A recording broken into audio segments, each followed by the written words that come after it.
if he should get the party's nomination, would you support his nomination? You know, we're making that decision on all the candidates here in the next week, likely so, because I think he did a lot of great things. So, polling clearly shows that at some point, candidates in the field are going to have to make the case to Iowa Republicans not only why they should caucus for them, yes, but more importantly, why they shouldn't caucus for Donald Trump. Right. What's your case for why Iowa Republicans should not caucus for Donald Trump? Absolutely. America needs to know this. It's time for the Republican Party to transcend our party again and win more voters in urban America and college students. Donald Trump had two opportunities. He maxed out at 46% of the vote in the last two general elections. We lost 46 of the top 50 cities by population. We lost 70% of the young people. It's time for us to connect to college students, the millennial generation, Gen Zers, with a message that resonates with their heart, connects them to other people, which I want to do with our volunteer movement and education. And it's time for us to have a message for urban America that transcends and actually gives urban America a chance to have a job and a chance to have a volunteer movement that helps them in a creative way. And that's what we want to lead. But we have to grow our party and connect to other people. They're tired of the divisive message. It's not going to be a wave that connects to expand our party, and that's what I will do as president. If you talk a bit about your positions on abortion and the climate crisis, and how important you think they're going to be in this election? You know, abortion is a very difficult issue, as you know right now. Every state since Roe v. Wade has been overturned is trying to navigate that. I like the fact that every state is trying to figure that out. I think that's constitutional and the right thing to do. At the same time, I have a lot of compassion for young women in a moment of crisis. I think it's a moment for us to teach a lot of young men to be responsible now, to take it to another level, for us to also be there to care for women in a crisis financially, and I think we need to do more about that, to change the culture of life, but also the culture of care and how we meet with women in crisis. On the climate change, you know what? I really believe that we need to be energy independent, but that said, we need to do it in a smart and effective and as clean way as possible.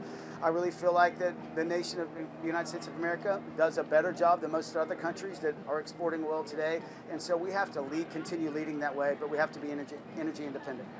A lot of Iowans are really concerned about the farm bill crisis that could happen.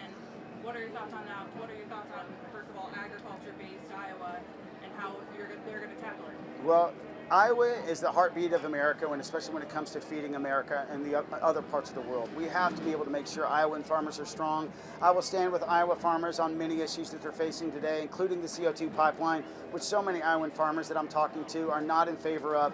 I think we have to be able to get on the side of farmers and make sure that everybody knows that they are working so hard, not just for themselves, but for the world in order to feed the world, and we need to do everything we can. Where are you, and somebody may have asked this right away, but where are you in terms of qualifying for the debate? Okay, qualifications for the debate are 40,000 unique donors and 1% in polling. We are on track for the donors. We got 3,700 donors yesterday.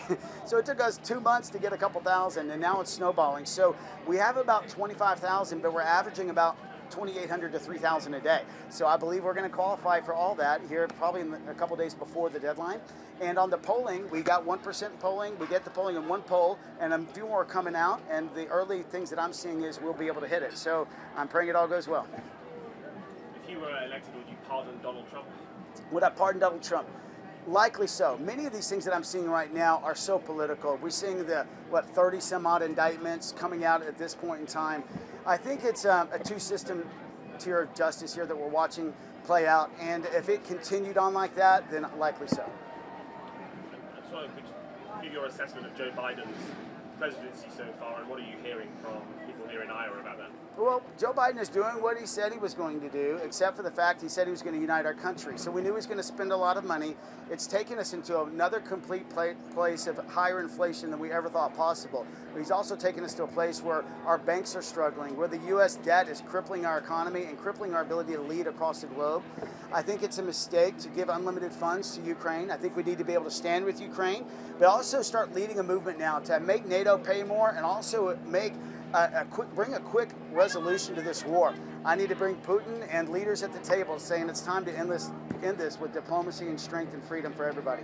Do you have any faith that Putin could give good faith to diplomacy at this point? You know what? Everything works when you start leading and taking people through a path of leadership. So what we don't have is leadership today.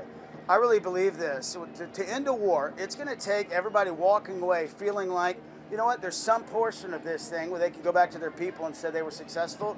I've been involved in over 1,400 mergers and acquisitions of businesses. It's no different. I think that people have to see that we have, though, to bring a humanitarian crisis to an end. Too many people are dying. We have to end this war, and I would lead them to believe that way. Well, just in the same track, so you would not be favored, because several candidates are of the United States leaving NATO. No, I don't think we should leave NATO. I think we should lead NATO. And right now we're just leading financially. We actually need to lead diplomatically and lead with leadership and make them all pay their fair share. Right now we're funding way too big a share of this war right now, and that's why it must come to an end soon.